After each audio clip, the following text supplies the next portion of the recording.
Good evening. Thank you so much for choosing Mwangaza Prime News.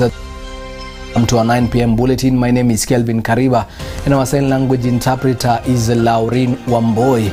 And now, as Kenya's ushers in the festive season, Catholic Bishop of the Diocese of Kitui, Joseph Mwangaza, has urged motorists, passengers and pedestrians to exercise heightened caution on the roads and a worrying rise in accidents across the country. Bishop Mwangaza expressed a deep concern over the increasing number of road crashes that have continued to claim lives and leave families devastated. He warned that the end of year period historically records higher accidents rates due to heavy travel, reckless driving and widespread disregard for traffic regulations. Christmas imekaribia na kama kawaida tunauliza wale ambao wanaendesha barabarani, wale ambao wanaendesha magari, tuwe waangalifu. Na sio tu wale ambao ni madrivers, hata pia wale ambao wanaabiri haya magari, tuwe macho, tuweze kuambia madereva kada enda kasi, wakazi wanaleta fujo kwa barabara, tuweze kutulia. Mimi mwenyewe nimepita Thika Road, juzi kulikuwa na graduation MKU. Na unaona vile watu wanataka kuwafuatia kila mtu aende, tumekwama hapo kwa sababu kukosa kujiweka na heshima ya barabara ndio tuweze kusonga mbele. Hayo yote tuangalie, tuwe makini, tuombee utaratibu, tuweze kupata sikukuu ya Christmas na mwaka mpya, tuondoe ulevi. Polisi wamefanya kazi nzuri siku ya leo, nimewapongeza pale, wameleta utulivu na tukaendelea vizuri, oda kwa barabara, tuko ndani. Watu siwe na oda kila mahali, na sisi wenyewe tuwe tulivu na tuendeshe barabarani, tuende salama, tuende na tufike bila kurundika watu, tunakimbilia na kuja wanjiwezi, tuende salama, tufike salama.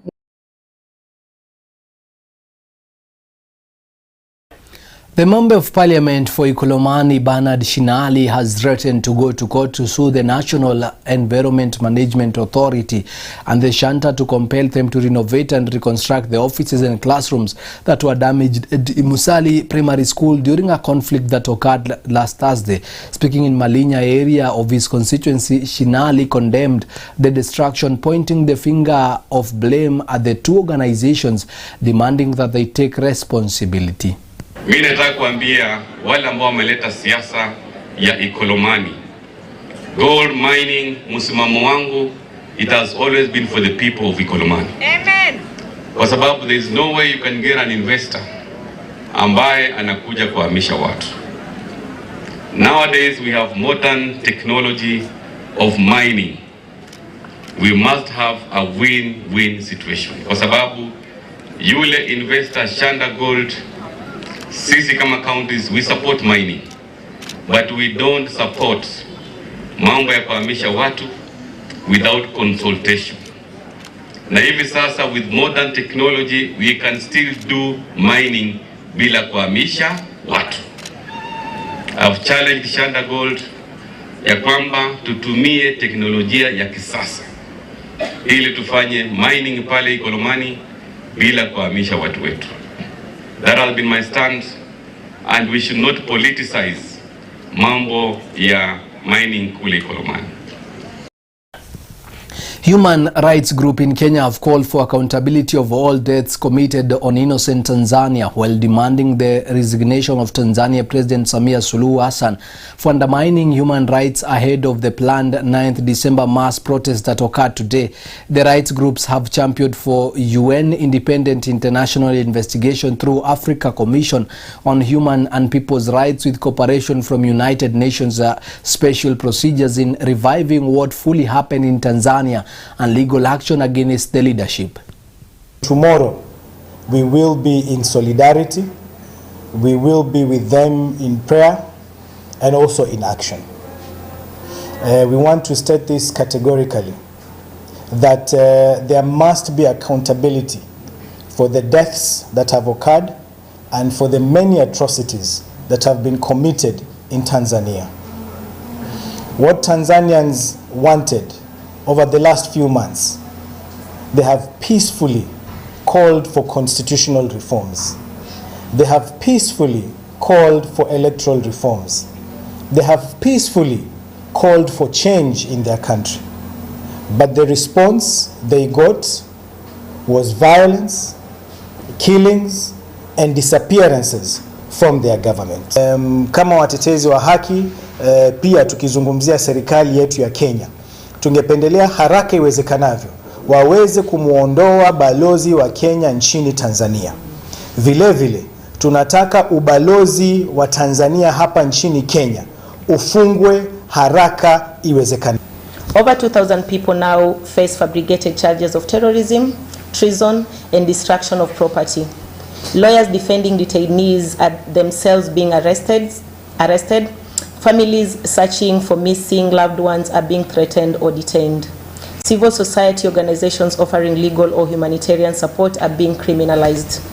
Digital spaces have been attacked, internet shutdowns, social media throttling, takedown of testimonies, and pressure of platforms like Meta and X have sought to silence critics and erase the records of crime.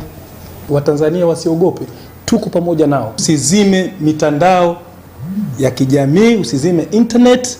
Kesho tutaka tujue kama you are real, uko tayari kureform. Tutaka kujua kesho kuendelea nini Tanzania. Tuko macho, tuko ngangari, fire masi fire. Fire. We want to know what is happening in Tanzania tomorrow bila kuzima mitandao.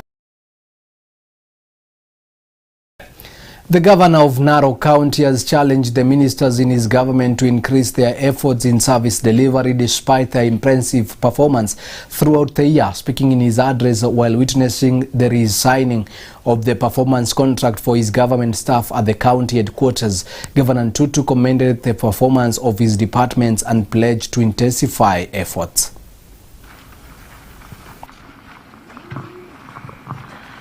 Asante. Mheshimiwa Gavana.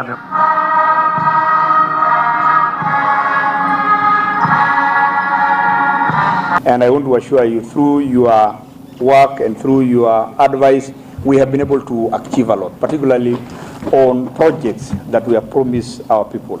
We have opened a number of maternity wings, a number of dispensaries, and roads network has improved. Despite other areas complaining here and there that they have not seen the tractors. But there is an adequate plan that those areas that we have not reached, we will reach eventually. The other very important thing that I wanted to remind you is that we were able to get insurance for all our employees, and I'm very sure that we will continue for the next year so that everybody will have an insurance. The outcry that we used to have, the bills that the employees used to bring to my office has at least gone down, and a number of people are getting the insurance and they are getting help. Again, I insist that each department, you must have a plan. You cannot have a performance contract and you don't have a plan as a department. I've seen about 4 or 5 that have developed their plans and others have not, meaning that you need to borrow from your colleagues what they have been able to do. Those of you who I already mentioned to you that you are yet not there. You're still struggling in terms of even understanding what you're supposed to do. But the third year, I think, if we were to evaluate you by the end of the third year, at least everybody now understand what performance contracting is. It has not been an easy journey, but I know the little experience you have gained, now you'll be able to propel performance in your respective departments, so that the county government and even the governor can be able to fulfill the promises he has made to the public. He cannot do it alone. Unless you help him, unless you support him, be loyal as our pastor has said, he cannot be able to realize what he has promised the public.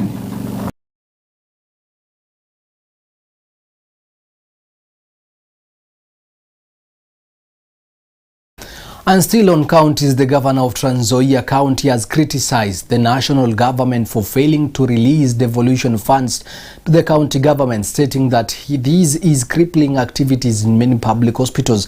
Speaking after receiving a donation of medical equipment worth 30 million from the United States, Governor Tembea said the national government often delays these funds, which contribute to the threat of withdrawing medical services in public hospitals within the county.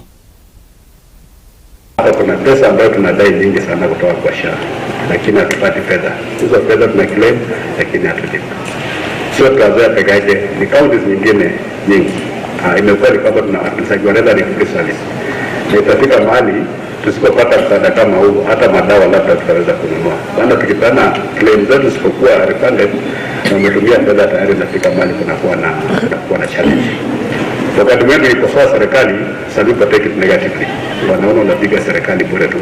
But sisi ndio washikadau hapa chini tunaelewa. Wakati wananchi wanapiga kelele kwamba hakuna dawa, hawatauliza mtu mwingine, wanauliza gavana kwamba watu mtu amekufa hakuna dawa.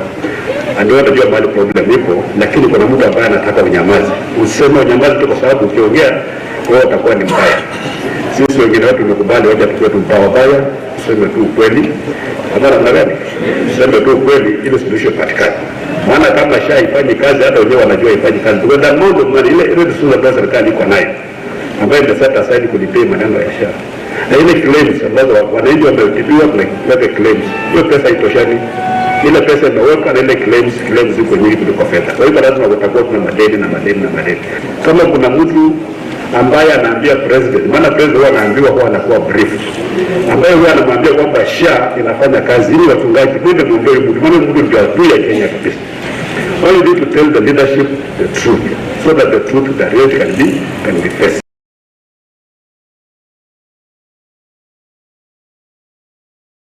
And as the 16 days of activism against gender-based violence continues, women and girls' rights stakeholders in Narok County have raised concerns over the increase in digital violence targeting women and girls. Speaking in Narok Town after an awareness session through FILMA and led by the Hakin Yeto Consortium Group, they appealed to the Narok County government to take strict action against perpetrators and ensure justice for the survivors of violence. Mambo ni mengi mabaya ambayo yanatokana na mtandao na yanatokana na utumizi wa simu kwa njia isivyofaa. Ya kwamba kuna mambo kama kutuma picha ambazo ni za ngono, mtu kuiba data yako na kuitumia kwa njia isivyofaa. Kwa hivyo siku ya leo tunaomba kaunti yetu ya Narok ya kwamba kuweza kusaidia na kuwa na njia ambazo zitaweza kusaidia ili kuweza kuzuia mambo kama hayo ambayo ni mambo ambayo yasiyokuwa. Tungependa kushukuru kwa sababu yale mafunzo tumepata leo, angalau tutapeleka mpaka kwa wale wenye wako vijiji, mpaka watoto, mpaka kwa maofisi, mpaka kila mahali tunafanya kazi. Hata wale wakulima wenye wako nyumbani, watoto, kila mtu, angalau itatusaidia sana. Gender-based violence is prevalent, especially in Narok County. We have a 41% prevalence of gender-based violence that happens especially to women.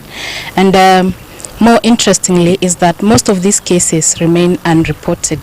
And we are here today to condemn any form of gender-based violence, that we should come together and amplify our voices and also to seek justice and protection for the victims of gender-based violence. Especially the rights of women and girls, governance, accountability.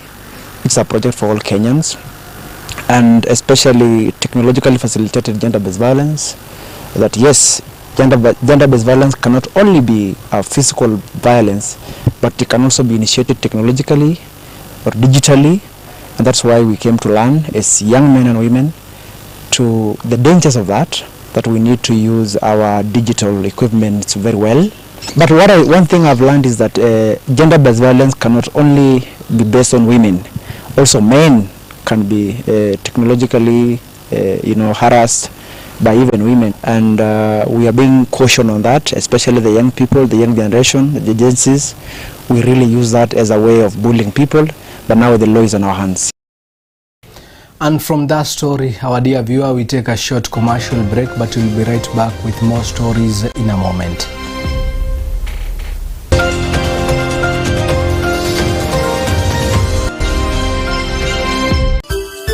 Unatazama Mwangaza TV, tumaini lako.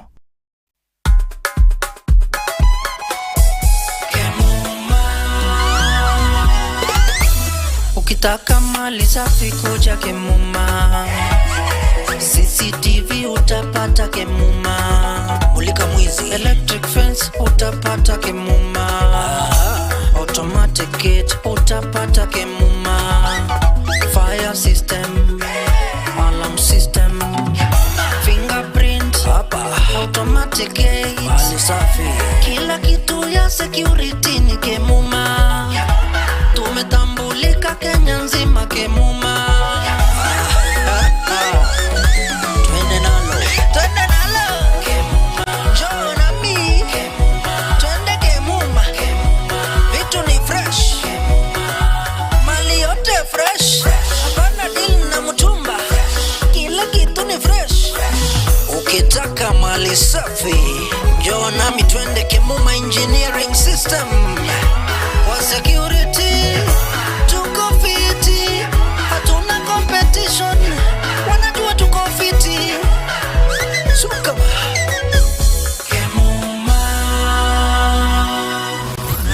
Kemuma Engineering Systems. We mind your security. Is your home ready for an upgrade? Tired of furniture that's just ordinary? Welcome to Grandmark Furniture Hub, where high quality meets visionary design. We craft pieces that transform your space. Imagine sinking into our luxurious ultra comfortable sofa sets, or gathering you or your family around a stunning modern dining table set. Premium beds that scream quality and comfort. Stylish coffee tables, TV stands that elevate your living room. Side cabinets and office furniture that brings warmth and productivity together. From the softest fabrics to flawless hand-finished detail, every item reflects our promise, creativity and beyond, letting your style shine and allowing your furniture to tell your story. Ready to experience the Grandmark difference? Visit our Nairobi Utawala branch at Heritage Plaza or call us through 0710-228-888 or our Kisitown branch at Magoma Peugeot Plaza adjacent to Quickmart Enchiro, or call us via 0797-089-048 or connect with us on all social platforms at Grandmark Furniture Hub. Grandmark Furniture Hub, creativity and beyond.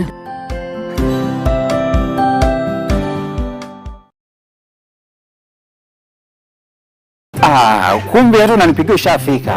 Mko vipi? Tuko salama kabisa. Ndio umeingia saa hizi? Funguo ziko wapi? Una driving license? Niko nayo. Hebu nione kwanza. Mimi niko na experience ya Shakameta. Wow. Oti, fungua gate.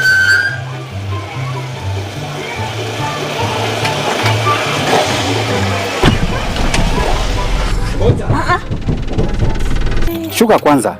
Leta funguo. Kwani nikuulize, ulisoma wapi kuendesha gari? Umeniambia unajua kuendesha gari, aibu angalia vile ambavyo unatarisha maisha ya watumizi wengine wa barabara. Kwani wewe?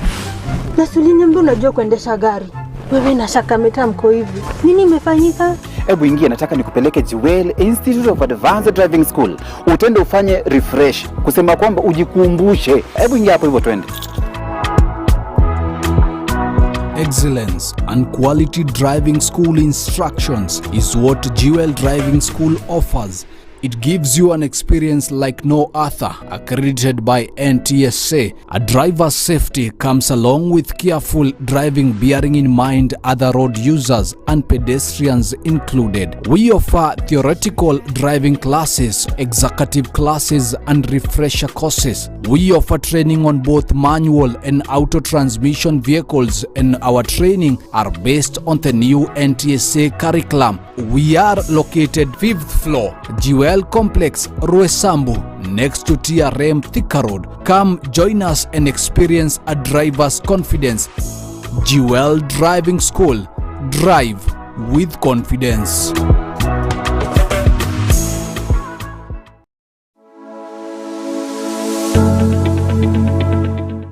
Ukiwa na biashara yako ambayo ungependa imfikie mteja wako vyema na kwa njia sabamba, zungumza nasi kupitia 0758487904, 0758487904. Mwangaza TV ni tumaini la biashara yako.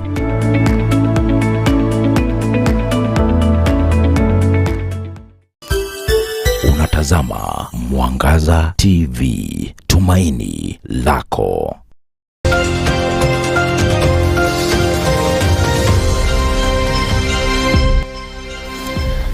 And welcome to our bulletin. Committee member in charge of Lands and Urban Planning, Edward Sawe, has defended the progress made within the period. Sawe, who spoke during the launch of the county's 2025-2035 spatial plan, highlighted improved social infrastructure within the city, but acknowledged that more needs to be done.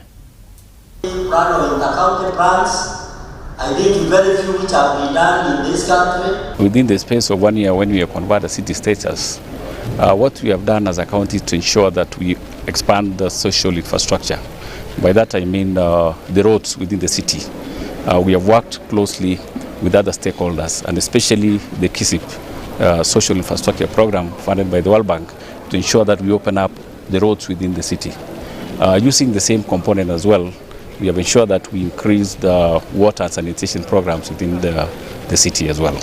Even the non-motorized ways as well, because we want to build a smart city where the residents of Uasin Gishu County, apart from having ample walkways, we also have proper drainage systems and of course monitor traffic that has increased over time because of the city status. It is actually a very rigorous exercise. It is a study which we have to undertake at the ward level, because this plan is integrated, inclusive of all the sectors, from socio-economic infrastructure to environmental to security. The plan will integrate all those sectors and propose development which will be cutting across the sectors and being prioritized. The projects will be prioritized sector by sector, and also prescribing the space or proposing the space where various development projects will be undertaken by not only the county but all the development partners, the national government, the private sector, the development partners, and the proposals will be staggered from short term to medium term to long term. And that is all for now. Thank you so much for choosing Mwangaza this evening and choosing Mwangaza Prime News, hoping that now you are informed. My name is Kelvin Kariba, and our sign language interpreter is Laurin Wamboi. And together with the entire team behind the scenes, we wish you a nice evening.